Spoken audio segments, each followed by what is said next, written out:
আলহামদুলিল্লাহ। হাজী হেদায়েতুল্লাহ বাইতুল মামুর জামে মসজিদের সম্মানিত মুসলিয়ান ইকরাম, পর্দানিশীন সম্মানিত মা ও বোনেরা, মহান আল্লাহ রাব্বুল আলামিনের দরবারে অসংখ্য অগণিত শুকর আদায় করি যে আল্লাহ রাব্বুল আলামিন দয়া করে, মায়া করে, মুহাব্বত করে, ভালোবেসে আমাদের সকলকে এই জিলহজ মাসের আজকে তৃতীয় জুমায় আমাদের সকলকে একত্রিত করে দিলেন। সেজন্য সে মনিবের দরবারে, আল্লাহ পাকের দরবারে প্রাণ খুলে অন্তরস্থল থেকে কালিমাত শুকর আদায় করি। সকলে একযোগে বলি আলহামদুলিল্লাহ।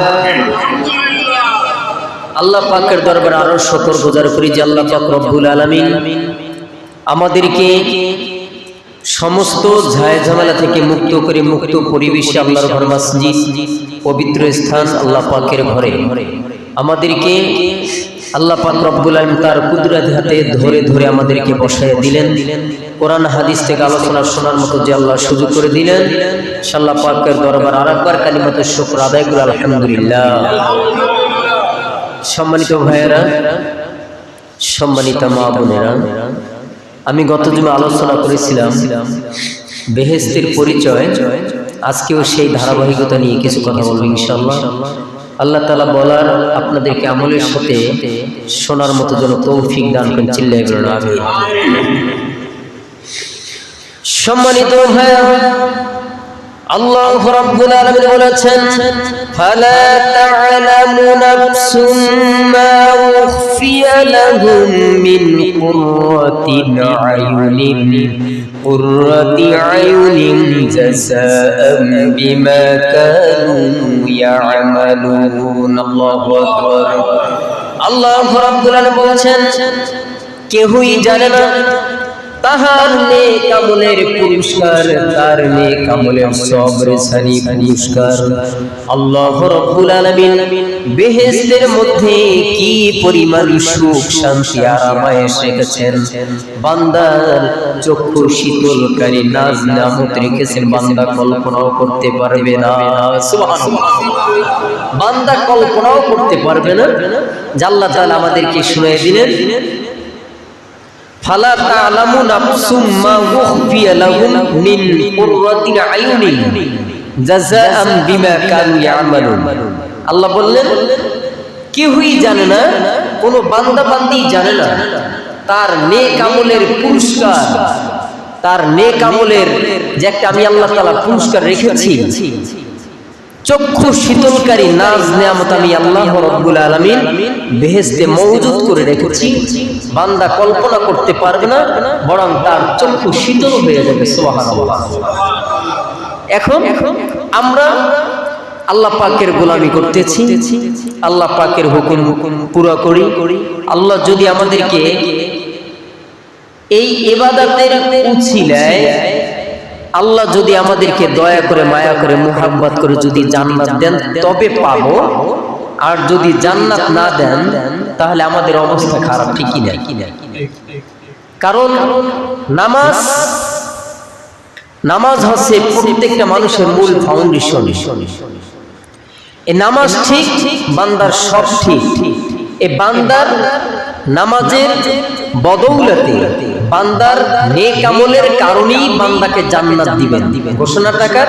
আল্লাহ পাকের ঘোষণা। বান্দার চক্ষু শীতলকারী নাজ নিয়ামত আমি আল্লাহ তাআলা সুন্দরভাবে রেখেছি। বান্দা দেখলে অবাক হয়ে যাবে, বান্দার চক্ষু শীতল হয়ে যাবে।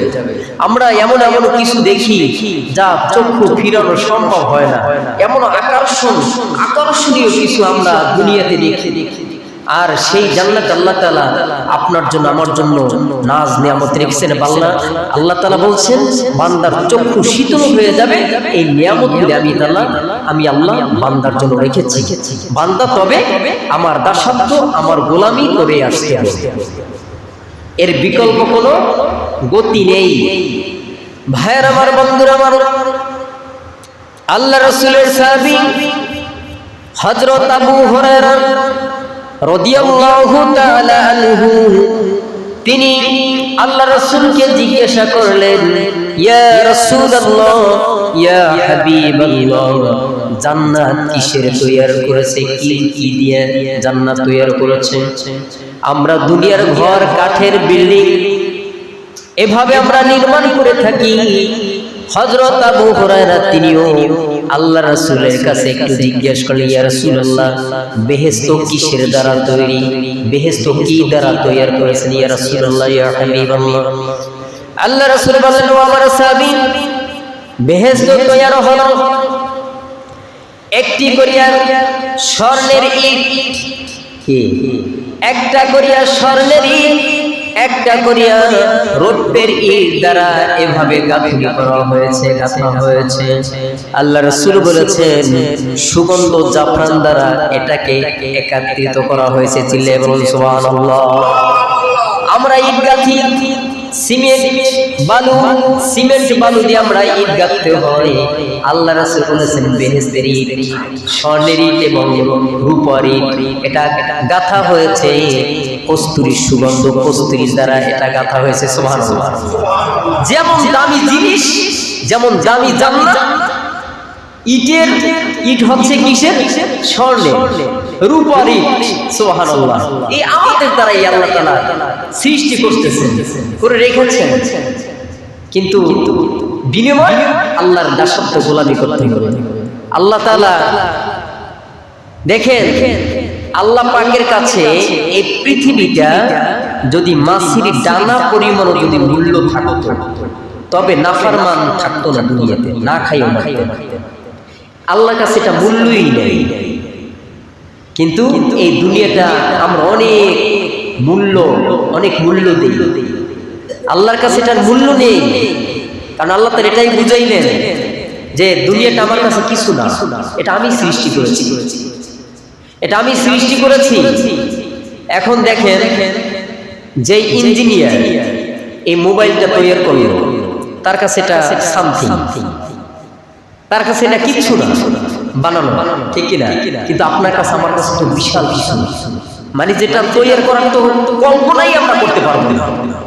আর একজন যারা এটা তৈরি করেছে, যে ইঞ্জিনিয়ার, তার কাছে তো এটা কিছু না। আল্লাহ বলছেন, এই ভুবন আমি সৃষ্টি করেছি, না আমি সৃষ্টি করলাম। আসমান, জমিন, চন্দ্র, সূর্য, গ্রহ, নক্ষত্র সব কিছু আমি আল্লাহ তাআলা সৃষ্টি করেছি। আমার কাছে সব মূল্যহীন, আমার কাছে মূল্য নেই। হয়তো আমরা মূল্য দেই দুনিয়াতে, যতদিন আমরা থাকবো ততদিন আমরা আরো বাঁচতে চাই দুনিয়াতে। দুনিয়াটা হচ্ছে আমাদের একটি পরীক্ষার স্থান, পরীক্ষার কেন্দ্র। এখান থেকে আল্লাহ পাকের সান্নিধ্য, আল্লাহর পয়গম্বরের মুহাব্বত, ভালোবাসা নিয়ে যদি আমরা কবরে যেতে পারি, ওই বান্দা বান্দি সাকসেসফুল হয়ে যাবে। ভাইরা আমার, বন্ধুরা আমার, রাসূল বললেন, এই স্বর্ণের ইট এবং রূপার ইট, এগুলি গাঁথা হয়েছে সুগন্ধ জাফরান, এগুলি দিয়ে গাঁথা হয়েছে। আর আল্লাহ রাসূল বলেছেন, ওখানের মাটি হলো সুগন্ধ জাফরান ঘেরা। সুবহানাল্লাহ। জান্নাতের মাটি অনেক ঘেরা। যে বান্দা বান্দি ওই জান্নাতে প্রবেশ করবে, সে বান্দা বান্দি এবং শান্তিতে বসবাস করবে, আরামায়েশে থাকবে, তার কোনো অশান্তি হবে না। ওই বান্দা বান্দি সেখানে আবহমান কাল সেখানে জীবিত থাকবেন, মরবে না। সুবহানাল্লাহ। দুনিয়াতে আপনি আমি এসেছি, মায়ের গর্ভ থেকে দুনিয়াতে আসলাম, আবার একদিন চলে যাব। দুনিয়ার আসার সিরিয়াল আছে, যাবার কোনো সিরিয়াল নেই। রাসূল বলেছেন, যারা জান্নাতে প্রবেশ করবে উম্মত, তারা ওখানে মরবে না, তারা জীবিত থাকবে আবহমান কাল। তাদের পোশাক পরিচ্ছদ পুরাতন হবে না, তাদের পোশাক পরিচ্ছদ, জান্নাতি বান্দা বান্দীদের পোশাক পরিচ্ছদ পুরাতন হবে না, এবং তাদের যৌবন কখনোই ফুরাবে না। সুবহানাল্লাহ। আপনার যৌবন, আমার যৌবন কোনো এক সময় শেষ হয়ে যাবে, ঠিক কিনা? একদিন তোমার যৌবন ফুরাবে, সাদের এই দেহে কাফন জড়াবে, সেদিন তো আর নয় বেশি দূর, সেদিন তো আর নয় বেশি দূর, মরণ যেদিন তোমায় ডাকবে, একদিন তোমার যৌবন ফুরাবে, সাদের এই দেহে কাফন জড়াবে। ঠিক কিনা? কাফন জড়াবে, যৌবন একদিন ফুরিয়ে যাবে। আর আল্লাহ রাসূল বললেন, যারা জান্নাতে প্রবেশ করবে তাদের যৌবন কখনোই ফুরাবে না, তাদের পোশাক পরিচ্ছদ কখনোই পুরাতন হবে না। সুবহানাল্লাহ। ভাইরা আমার, বন্ধুরা আমার, আল্লাহর নবী বলেছেন, বেহেশতবাসীগণ, বেহেশতের মধ্যে যারা বসবাস করবে তারা পানাহার করবে, তারা খাওয়া দাওয়া করবে, কিন্তু তাদের থুতু, সর্দি, কাশি, পায়খানা, প্রস্রাব কিছুই হবে না। সুবহানাল্লাহ। কত সুন্দর হাদিস আল্লাহ রাসূল আমাদেরকে উপহার দিয়েছেন। আল্লাহ রাসূল বললেন, তাদের থুতু হবে না, পায়খানা, প্রস্রাব, সর্দি হবে না, কাশি হবে না। তখন সাহাবীরা বললেন, ইয়া রাসূলুল্লাহ, ইয়া হাবিবাল্লাহ, ভুক্ত বস্তু, তার মানে হলো তারা যে পানাহার করবে, তারা যে খাওয়া দাওয়া করবে, এগুলি কোথায় যাবে? আমরা খাওয়া দাওয়া করি, আমাদের টয়লেট, পেশাবখানায় যেতে হয়, ঠিক কিনা? আল্লাহ রাসূলের সাহাবীরা বললেন, ইয়া রাসূলুল্লাহ, ইয়া হাবিবাল্লাহ, ভুক্ত বস্তুগুলি কোথায় যাবে? আল্লাহ রাসূল বললেন, সাহাবীরা শুনো, এটা সুগন্ধ ঢেকুর সাথে ঢেক দেই আমরা, ঢেকুর সাথে সুগন্ধ, ঘামের সাথে হাওয়া হয়ে যাবে। সুবহানাল্লাহ বলেন। তাদের পায়খানা, প্রস্রাব হবে না, সর্দি হবে না, কাশি হবে না, থুতু ফালানোর কোনো সুযোগ নাই, কিন্তু তাদের যে ঢেক দিবে, ঢেউকের সাথে সুগন্ধ, সুগন্ধ এবং এই ঘামের সাথে তা হাওয়া হয়ে যাবে। সুবহানাল্লাহ। আল্লাহ রাসূল বলেছেন, আমরা যেমনি ভাবে বিনা পরিশ্রমে শ্বাস প্রশ্বাস গ্রহণ করি, আমরা দেখেন যে এই আমরা শ্বাস প্রশ্বাস ছাড়ছি আবার গ্রহণ করছি, কোনো মানুষের কষ্ট হয়? শ্বাস প্রশ্বাস নিতে কোনো কষ্ট হয়? কষ্ট হয় না। আবার যদি আমরা কিছু সময় আপনি আমি জিকির করি, ইবাদত, আপনি কন্টিনিউ ইবাদত করেন, কিন্তু ভিতরে একটু ক্লান্তি, একটু প্রেশার আসে, ঠিক না? আল্লাহ রাসূল বলেছেন, যারা বেহেশতের মধ্যে বসবাস করবে, যেমন দুনিয়ার মানুষ শ্বাস প্রশ্বাস গ্রহণ করে বিনা পরিশ্রমে, যেমন কোনো পরিশ্রম হয় না, ঠিক তেমনি ভাবে রাসূল বলেছেন, বেহেশতে যারা প্রবেশ করবে তারা আল্লাহ পাকের প্রশংসা, আল্লাহ পাকের তাসবিহ তাহমিদ সবকিছু এই বিনা পরিশ্রমে তারা করতে থাকবে অনবরত। সুবহানাল্লাহ বলেন। তাদের কোনো কষ্ট হবে না, যেমনি আমরা শ্বাস প্রশ্বাস নেই, কোনো কষ্ট হয় না, ঠিক তেমনি ভাবে এই বেহেশতের মধ্যে যারা প্রবেশ করবে তারা আল্লাহ পাকের প্রশংসা, তাসবিহ তাহলিল সবকিছু অনবরত করতেই থাকবে, কিন্তু তাদের কোনো পরিশ্রম লাগবে না। সুবহানাল্লাহ। ভাইরা আমার, বন্ধুরা আমার, আল্লাহ রাসূল বলেছেন, বেহেশতে যে সমস্ত বান্দা বান্দিরা প্রবেশ করবে তাহারা 70 পাল্লা বিছানায় আরাম করবে। সুবহানাল্লাহ বলেন। 70 পাল্লা বিছানায় আরাম করবে। এমন সময় বেহেশতের হুর, বেহেশতের হুরে এসে পিছন দিয়ে তার স্কন্ধে অর্থাৎ তার কাঁধে হাত রাখবেন, তখন বেহেশতি ব্যক্তি তিনি হুরের দিকে তাকাবেন। হুরের দিকে তাকানোর পর হুরের যে তার শরীরে যে অলংকার, স্বর্ণ অলংকার আছে, পাথর, দামি দামি পাথর, এই অলংকারের কারণে ওই বেহেশতি ব্যক্তির চেহারা, ছবিটা ওই হুরের শরীরে এইভাবে দেখা যাবে। সুবহানাল্লাহ বলেন। আয়নায় যেমন আমাদের চেহারা দেখায়, আমাদের শরীর দেখা যায়, ঠিক তেমনি ভাবে হুরিদের শরীরে এমন অলংকার থাকবে, গহনা থাকবে, সেই এত চাকচিক্যময় থাকবে, বেহেশত ব্যক্তির চেহারা পর্যন্ত সেই অলংকারের মধ্যে মিশে উঠবে। এই বেহেশতি নারীর অলংকারের সবচাইতে নিকৃষ্ট অলংকারটা পাথরটা লুলু পাথর। এই পাথরটা আল্লাহ রাসূল বলেছেন এই হুরির এই পাথরটা পূর্ব দেশ এবং পশ্চিম দেশ পর্যন্ত আলোকিত করে ফেলবে। সুবহানাল্লাহ। এত দামি দামি পাথর তাদের শরীরে থাকবে, স্বর্ণ অলংকার ভাইরা। আল্লাহ রাসূল বলেছেন এই বেহেশতের হুরি জান্নাতি ব্যক্তিকে সালাম প্রদান করবে এবং বেহেশতি ব্যক্তি সালাম উত্তর দিবে এবং বলবে তুমি কে। বেহেশতি হুরিকে বলবে তুমি কে। তখন বেহেশতি হুরি বলবে আমি আপনার প্রিয়তমগণের অন্যতম। সুবহানাল্লাহ। আপনার প্রিয়জনের মধ্যে আমি অন্যতম, আমি একজন। সুবহানাল্লাহ। ভাইরা আমার, আল্লাহ রাসূল বলেছেন এই বেহেশতি হুরির শরীরে কাপড় থাকবে 70 পাল্লা। কত? 70 পাল্লা কাপড় থাকবে। এই 70 পাল্লা কাপড় থাকবে। রাসূল বলেছেন বেহেশতি ব্যক্তির দৃষ্টি সেই 70 পাল্লা কাপড় ভেদ করে এবং তার ওই যে হুরের হাড়ের মজ্জা পর্যন্ত দেখতে পাবে। সুবহানাল্লাহ। 70 পাল্লা কাপড় থাকবে। বেহেশতি ব্যক্তির চোখের দৃষ্টি এত হবে, কথাটা বুঝতে পারছি? এই যে বেহেশতি ব্যক্তির চোখের পাওয়ার এত হবে, হুরির গায়ে 70 পাল্লা কাপড় থাকবে। এই কাপড় ভেদ করে হুরির যে হাড়ের যে মজ্জা আছে, মগজ যেটাকে বলি, এই মগজ পর্যন্ত দেখা যায়। সুবহানাল্লাহ। আল্লাহু আকবার। হাদিসগুলি শোনার পরে কেমন যেন আমাদের মধ্যে ফিলিপ চলে আসে, আমরা যদি প্রবেশ করতে পারতাম, আল্লাহ যদি নসিব করে। আলহামদুলিল্লাহ।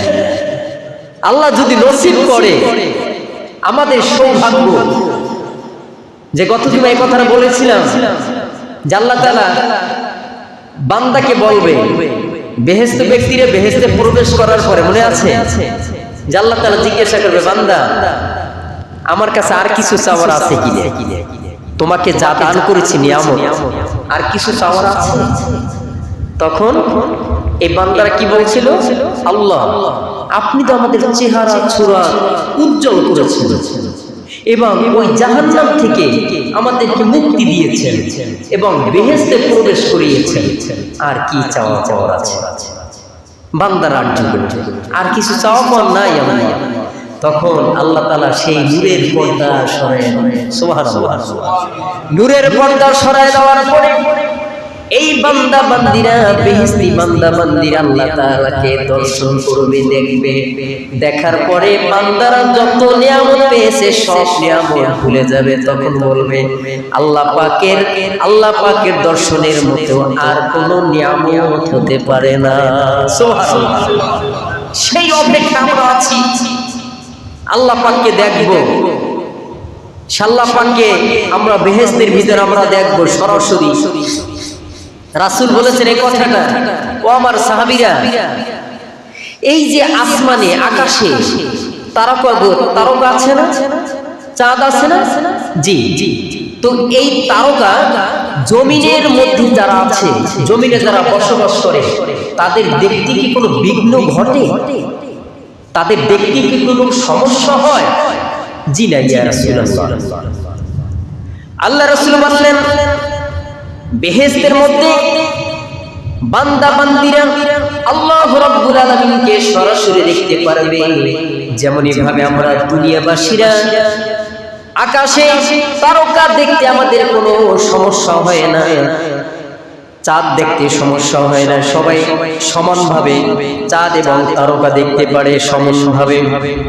ঠিক তেমনি ভাবে বেহেশতের মধ্যে যারা প্রবেশ করবে তারা আল্লাহ তাআলাকে সমানভাবে তারা দেখতে পারবে, উপভোগ করতে পারবে। সুবহানাল্লাহ বলেন।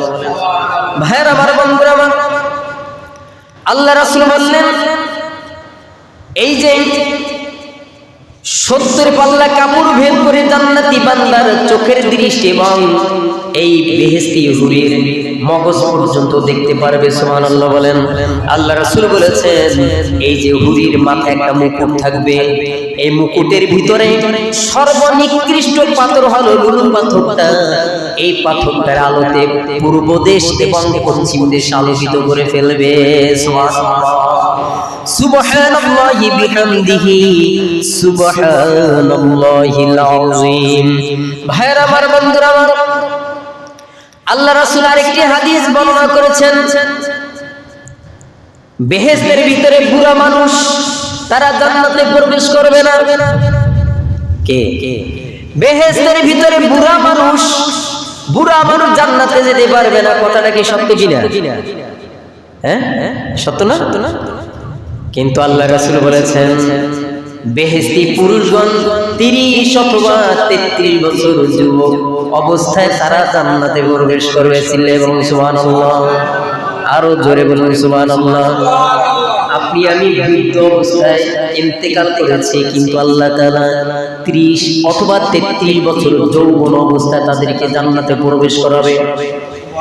এই জান্নাতি পুরুষদের গোফ, তাদের গোফের চিহ্ন করবে এবং তাদের চোখে সুরমা লাগানো থাকবে। চিল্লায়ে এবং সুবহানাল্লাহ। আল্লাহ পাক রব্বুল আলামিন এত নিয়ামত দান করেন, এত নিয়ামত দান করবেন।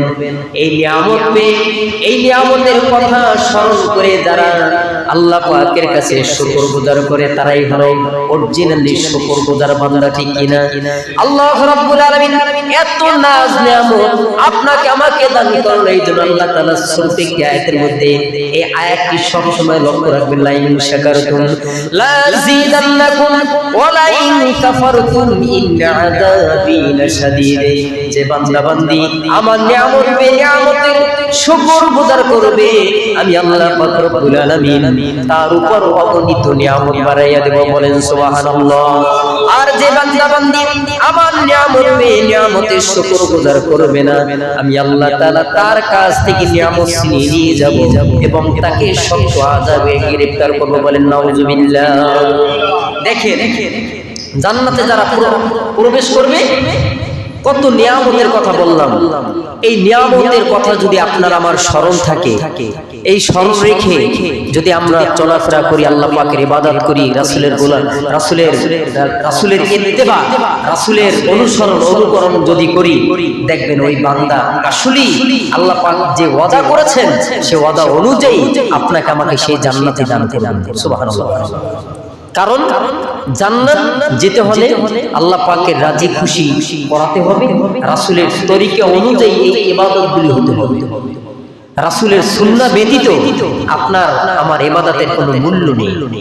আপনি আল্লাহ পাকের দাসত্ব গোলামি করলেন, সঙ্গে সঙ্গে রাসূলের শানে দুরূদ পড়ে নিবেন।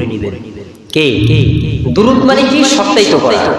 দুরূদ তো পড়লেন, আল্লাহ পাকের আরশের আউজমে পৌঁছে গেল। সুবহানাল্লাহ।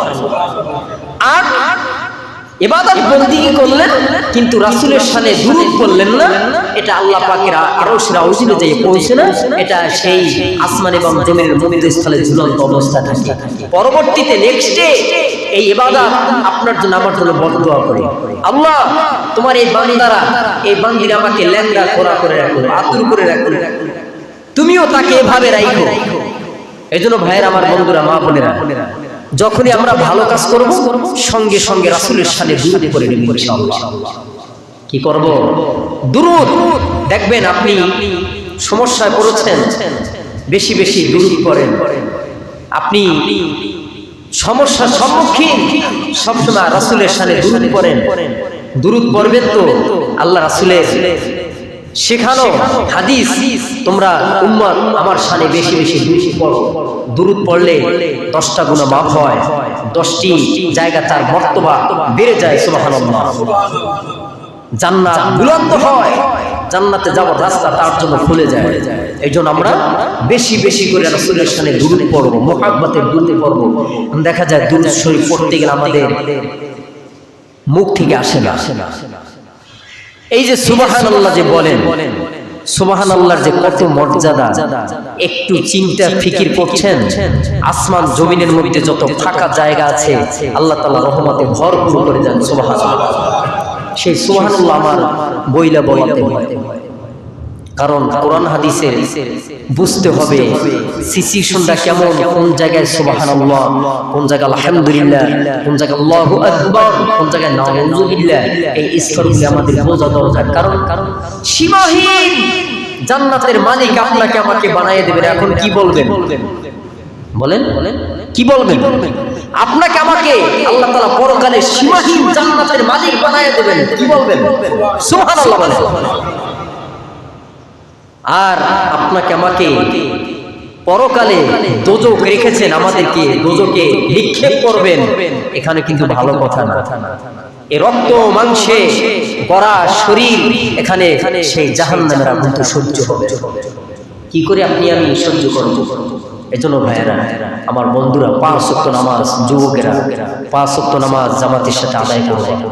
5 ওয়াক্ত নামাজ ব্যতীত কোনো উপায় নাই। মাছের জন্য যেমন পানি জরুরি, ঠিক তেমনি ভাবে প্রত্যেকটা মুসলমান 7 বছর থেকে শুরু করে মৃত্যুর আগ পর্যন্ত তার জন্য 5 ওয়াক্ত নামাজ জরুরি।